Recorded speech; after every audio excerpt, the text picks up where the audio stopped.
wabarakatuh. Senang sekali saya Putri Zidni dapat kembali hadir menemani Anda. Kali ini dalam talk show di masa kini ada yang berbeda. Kita dan tim masa kini berkunjung ke salah satu tempat wisata yang ada di Aceh, yaitu Jols Bungalau. Kini bersama saya telah hadir owner dari Jols Bungalau sendiri, Bang Jol. Ya, apa kabar? Selamat sore. Sore. Gimana nih kegiatannya selama ini, Bang Jol? Ya, agak selama pandemi kita insya Allah ya agak busy lah. Agak busy ya. Kalau busy. untuk usahanya sendiri gimana nih selama ini? Insya Allah bergeliat walaupun kita di tengah pandemi, tapi karena dukungan dari masyarakat dan juga pemerintah Aceh masih oke lah dibandingkan dengan destinasi di tempat lain. Gitu, Bang Jo, ceritain dong sedikit awal mula bikin ide untuk bangun salah satu tempat wisata di Aceh ini, Bang Jo.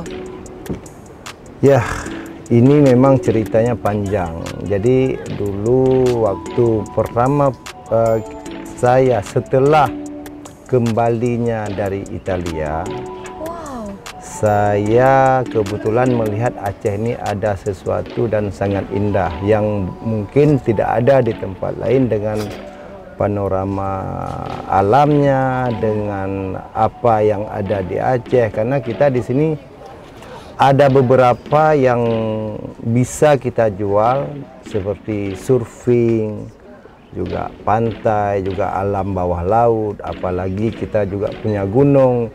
Mungkin tidak sesempurna yang maksudnya Aceh ini punya semua. Benar. Semuanya kita punya. Benar. Kita bisa menjual dengan wisata konflik yang tidak ada di orang lain. Kita juga punya wisata sejarahnya juga. Sejarah. Kita juga punya wisata tsunami. Kita wisata trekking, wisata rafting, wisata air. Semua kita punya. Yang sebenarnya kalau kita melihat bagaimana kita mendukung tenaga kerja, inilah salah satu segmen yang harus kita karena kenapa di sini di wisatalah kita melihat menampung tenaga kerja, tidak ada limit dari tukang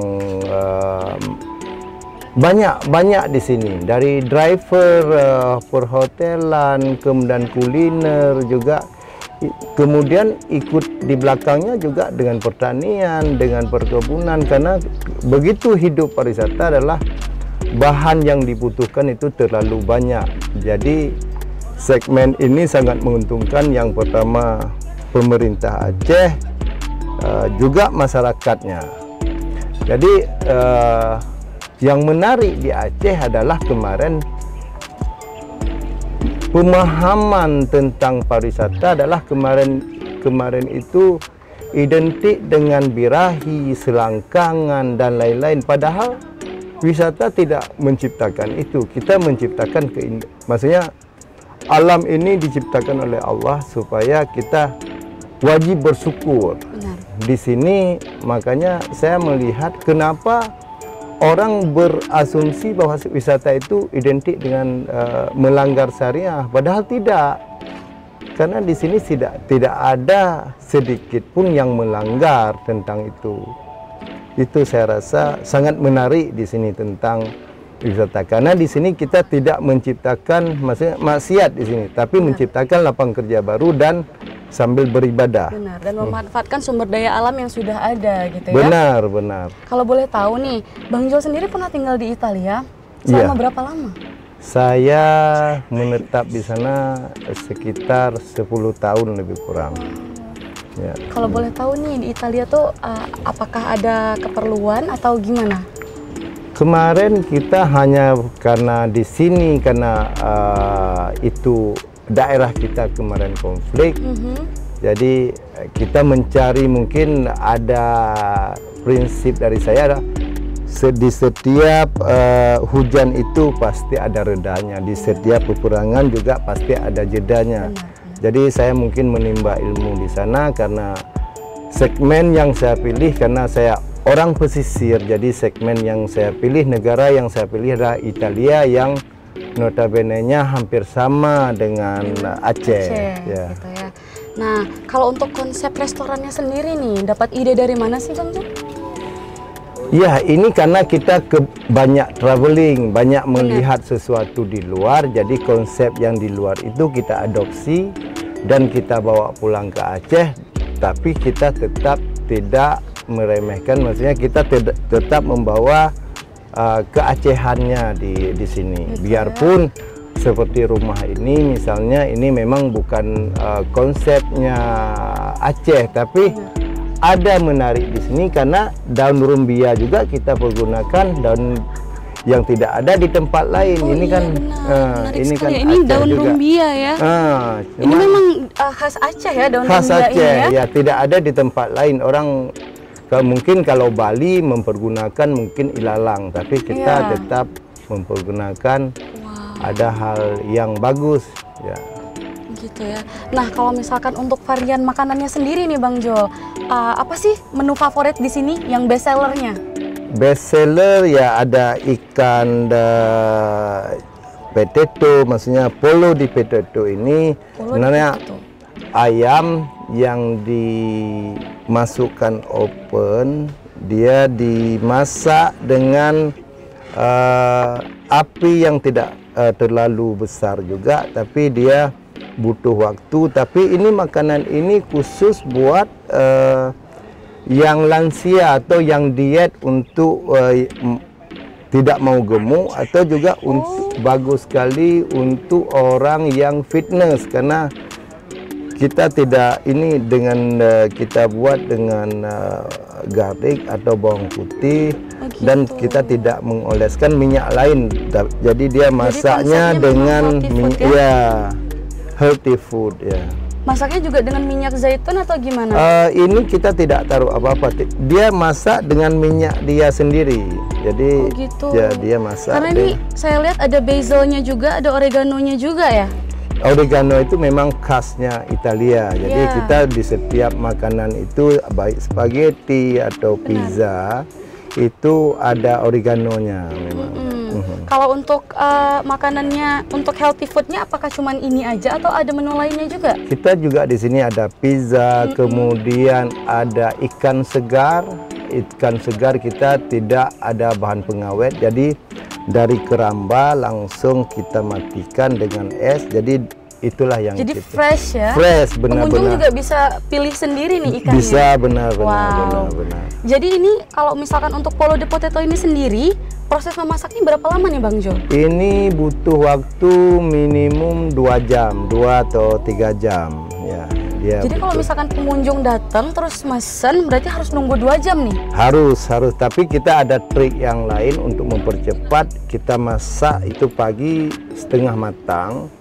Jadi begitu pengunjung sampai ke sini, dia sudah mungkin kita hanya butuh waktu sekitar mungkin setengah jam atau lebih kurang 25 menit untuk prosesnya bisa dimasak dengan maksimal. Dengan maksimal ya.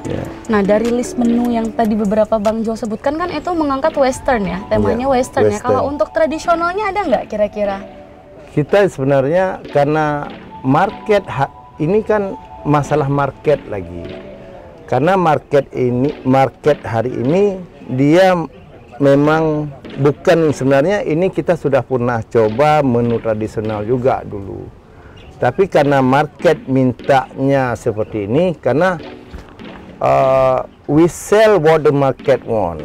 Kita menjual apa yang market mau. Makanya makanya sekarang mungkin lagi ngetrennya ya western food seperti ini ya, karena memang ayam yang seperti ini atau menu yang seperti ini mungkin belum pernah muncul di dunia kuliner di daerah kita. Makanya saya memperkenalkan bahwasanya ini bagus untuk jantung, bagus untuk kesehatan, bagus untuk perut dan lain-lain. Mengangkat tema healthy food juga, kita memang we just sell what the people asking for. Benar. Nah, kalau misalkan ini memasak dari ayam ini sendiri kan itu sangat tricky ya. Kalau misalkan ada beberapa orang yang memang nggak pinter untuk mengolah makanan ini karena biasanya dari waktunya juga bisa overcook. Biasanya ya. Dan kalau misalkan dari ayam ini sendiri overcook, dalamnya biasanya tuh jadi kering, tapi ini tuh moist. Itu ada tipsnya nggak sih? Ada tipsnya nggak sih Bang Jol? Nih bisa dilihat, sahabat masak ini tuh ayamnya masih juicy dan nggak kering sama sekali. Itu kira-kira gimana sih Bang? Itu memang karena kita masak dengan api yang kecil, jadi dia tidak ngering hanya di sebagian di luarnya saja, tapi memang dia masaknya merata. Makanya memasak ayam ini butuh oven seperti ovennya pizza atau oven gas yang memang apinya tidak terlalu, kalau mungkin oven pizza itu sekitar 600 derajat, ini cukup dengan 50 atau 70 derajat Celcius. Berarti kuncinya itu di temperatur di ya, temperatur, di suhu ya? Ya, di suhu. Nah ini sausnya? Ya, itu sausnya. Apa sih ini dalam isinya kira-kira Bang Jol? Isinya kita di sini karena ini adalah sausnya lidah orang kita. Aceh. Makanya saya di sini ada kecap manis, kemudian ada jeruk nipis, kemudian ada cabai, ada onion, maksudnya apa, bawang merah, kemudian ada tomat juga untuk membuat ini lebih bagus, maksudnya lebih terasa buat orang Aceh itu. Flavor ya. Kita ada sesuatu yang apa di sini adalah asam sunti yang kita apakan juga. Jadi inilah yang membuat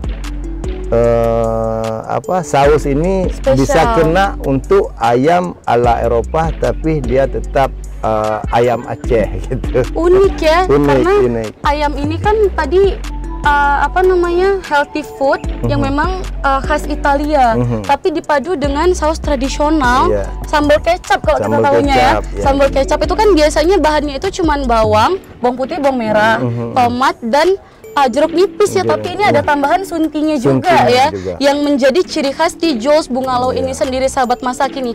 Nah ini kalau untuk kisaran harganya kira-kira gimana nih Bang Joel? Ini kita kisaran harga karena juga kita mengikuti dengan di tengah pandemi hari ini kita hanya 110.000. Ini juga bisa dimakan paling sedikit lah 6 orang atau 4 orang sampai mungkin 6 orang, karena satu ayam itu pasti dengan nasi itu pasti orang tidak bisa habis untuk 2 orang. Dia harus bawa kawan atau keluarga yang bisa menghabiskan ini 6 lah, minimum 6 orang bisa menghabiskan ini. Jadi one whole chicken ini cuma berkisar 110.000. 110.000. Wow. Itu gimana tuh kok bisa semurah itu? Apa Bang Jol punya peternakan ayam sendiri atau gimana? Karena kan selama pandemi ini harga ayam tuh naik Bang Jol. Satu ekornya aja bisa 55.000. Iya benar. Ya.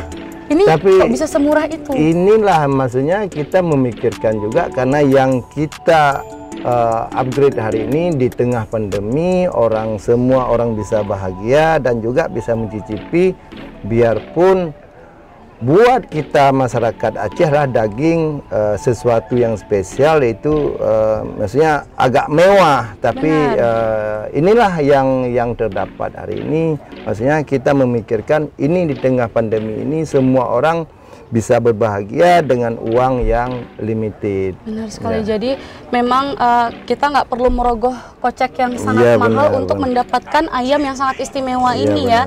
Saya jadi penasaran nih dengan rasanya nih Bang Jol, boleh ya saya cicipin ya? Siap, harus. Karena hidangan ini tuh baru aja saya temui di sini. Karena saya termasuk orang yang sangat suka dengan kuliner Bang Jol. Jadi kalau misalkan ngelihat menu baru tuh rasanya penasaran gitu ya. Itu di dalam juga ada bawang putih yang bisa rasanya tidak seperti bawang putih, tapi memang bagus untuk dikonsumsi. Ini di dalam ini dia ada bawang putih. Jadi Anda bisa lihat di sini, ini bawang putihnya.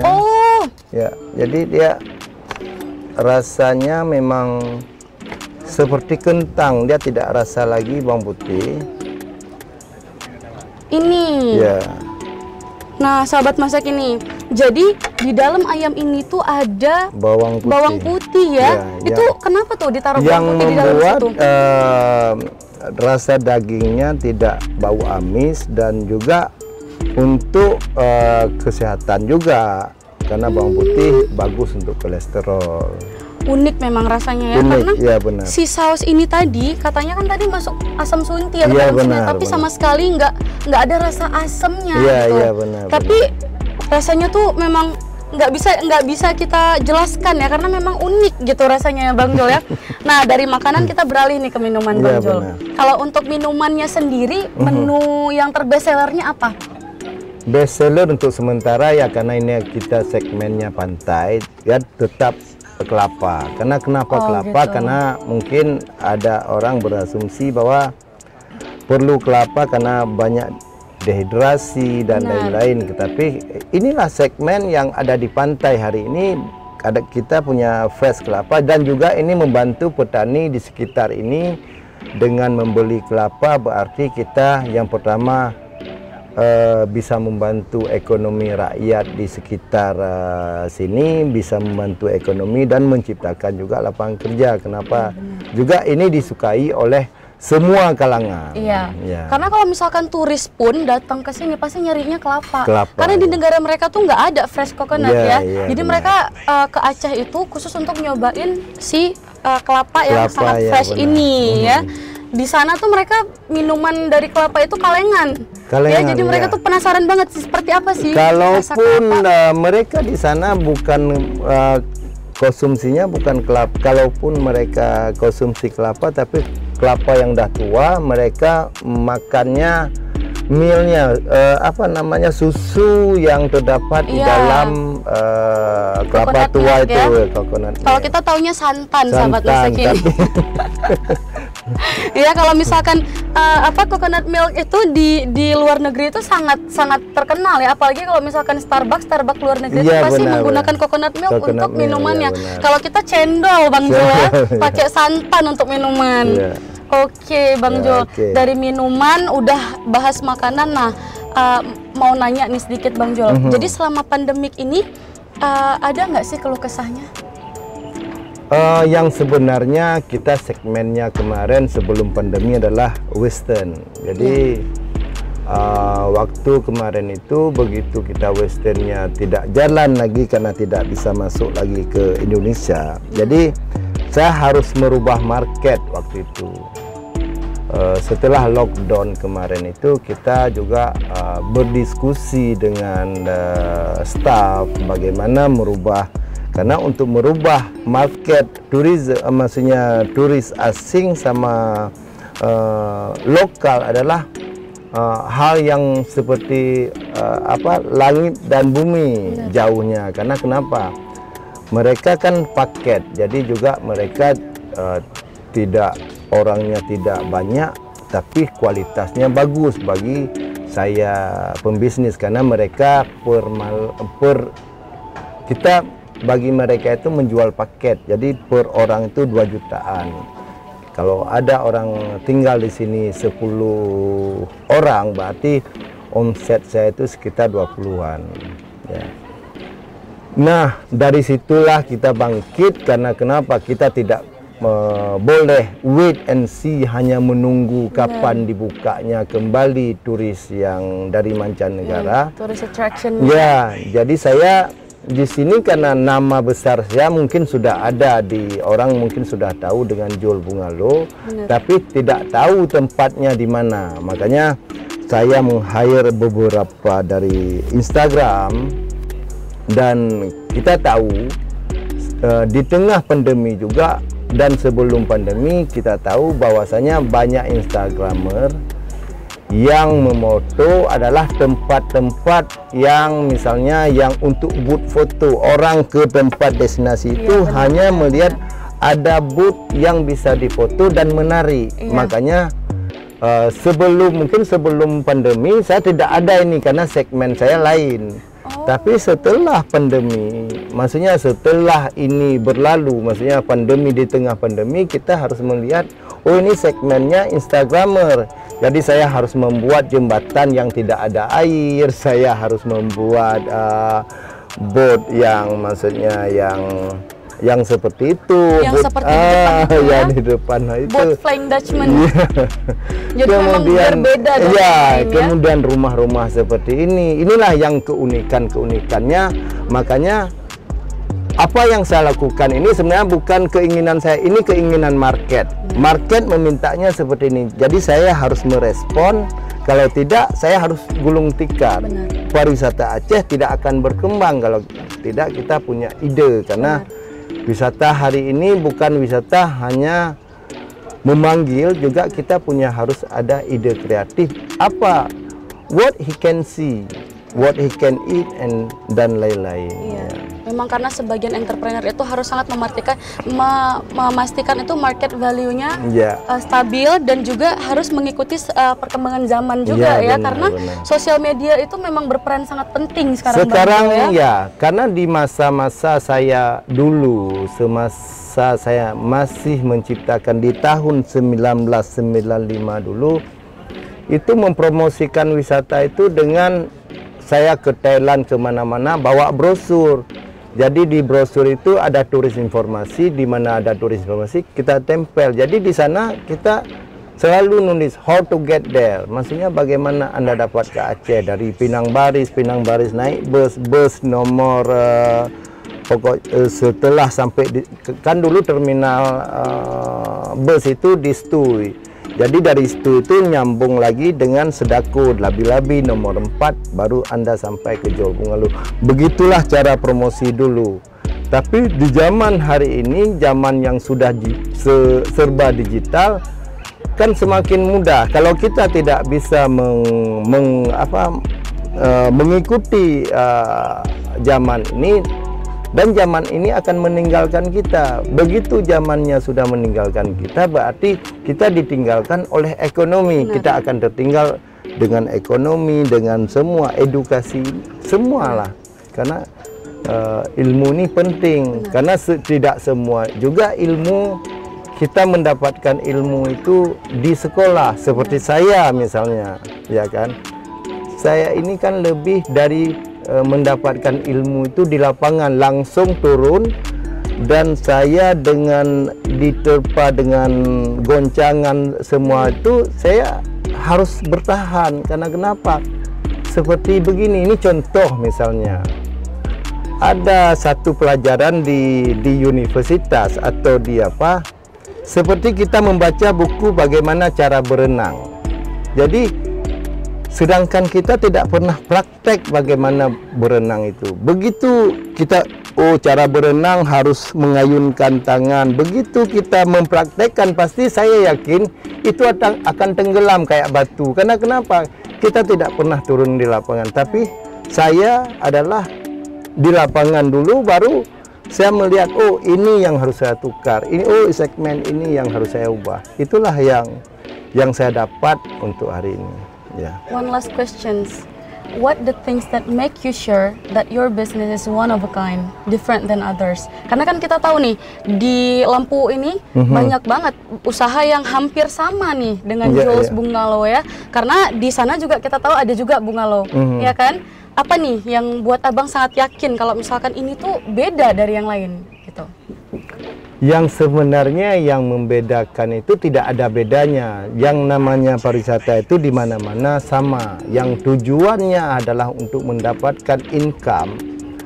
Dan yang kedua adalah untuk membantu pemerintah meminimalisasi, maksudnya menciptakan lapangan kerja untuk masyarakat. Yang ketiga adalah untuk mendapatkan devisa untuk negara.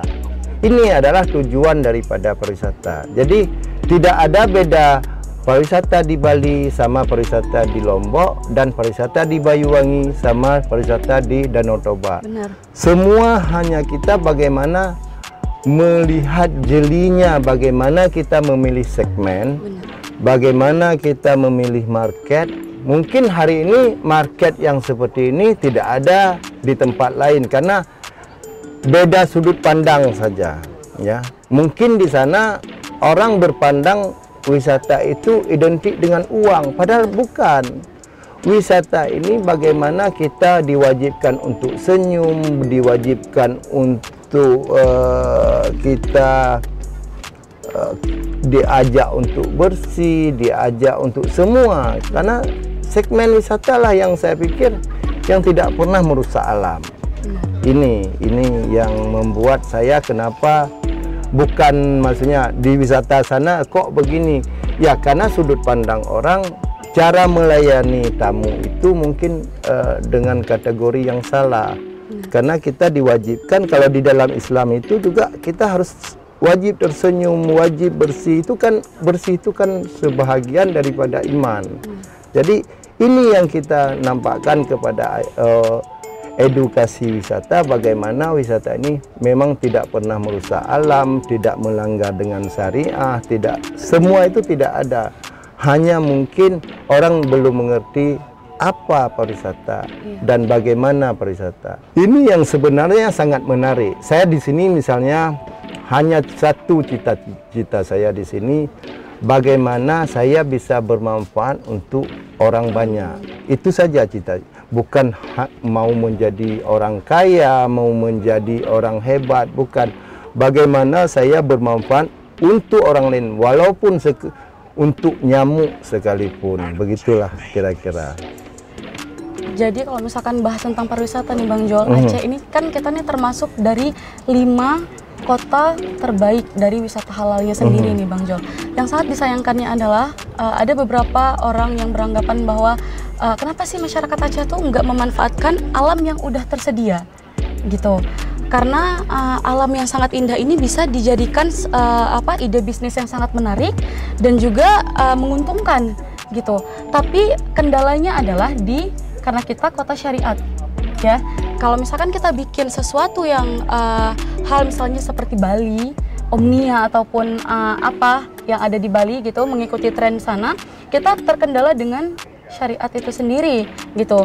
Jadi orang-orang di luar sana berpikiran bahwa Aceh ini orang-orang di Aceh ini sangat tidak terbuka, wawasannya nggak luas gitu. Gimana tuh menurut Abang pendapat seperti itu tuh gimana?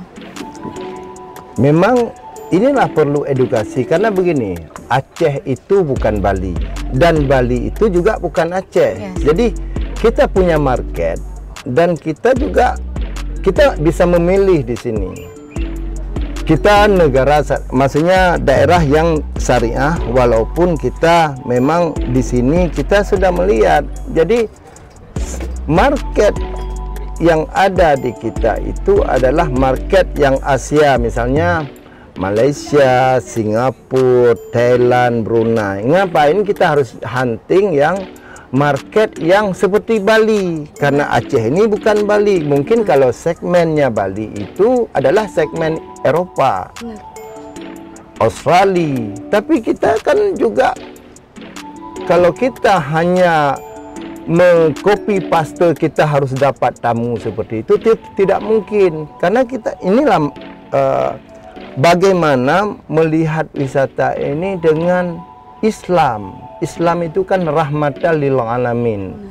Jadi jangan melihat wisata itu dengan maksiat. Karena begini, ada misalnya di tempat wisata dibuka diskotik. Di dalam Islam tidak boleh. Karena dan diskotik itu bukan wisata, itu jelas-jelas maksiat. Ya, itu dia. Yang harus digarisbawahi adalah bagaimana ini misalnya membahagiakan orang lain itu bagian daripada ibadah. Bagaimana mengubah sudut pandang, karena ini kan mindset. Kalau mindset kita, karena saya dulu tidak mulai dengan uang, saya mulai dengan niat. Karena modal saya yang terbesar adalah niat. Niat saya untuk membangun Aceh, ekonomi Aceh stabil dan bisa menampung tenaga kerja sebanyak-banyak. Inilah yang harus saya gaungkan setiap saat dan setiap saat. Ayo anak-anak muda, ayo generasi penerus, kita membangun bangsa ini tanpa merusak alam. Karena kenapa? Wisatalah yang wajib kita ajak. Karena begini, ini sangat dekat dengan saya adalah ada PT Semen Andalas. Mungkin di suatu saat itu gunung itu tidak ada lagi. Jadi anak cucu kita tidak dapat melihat gunung kehijaunya gunung lagi besok. Karena kenapa? Kalau kita segmen kita hanya sebagai investor itu membangun pabrik, ini dunia ini akan hancur. Tapi dengan segmen pariwisata, kita tidak pernah, segmen wisata tidak pernah merusak alam. Malah dia membuat penghijauan, menjaga penyu, menjaga alam. Inilah segmen pariwisata. Ya. Jadi sudut pandang yang kemarin itu maksiat itu adalah person. Bukan jangan maksudnya diadu-adu dengan pariwisata. Kalau melihat wisata Bali itu, jadi kalau Aceh ini tidak dianggap pariwisata dong. Jadi inilah wisata itu bagaimana membahagiakan orang lain, tapi orang lain itu tersenyum. Itu namanya pariwisata. Nah, nggak kerasa nih Bang Jul, kita udah sampai di penghujung acara. Pembahasan kita memang sedikit out of context ya dari kuliner, tapi insya Allah itu bermanfaat dan membuka wawasan kita semua. Nah, sahabat masa kini, nantikan episode spesial kami. Saya Putri Zidni pamit undur diri. Assalamualaikum warahmatullahi wabarakatuh.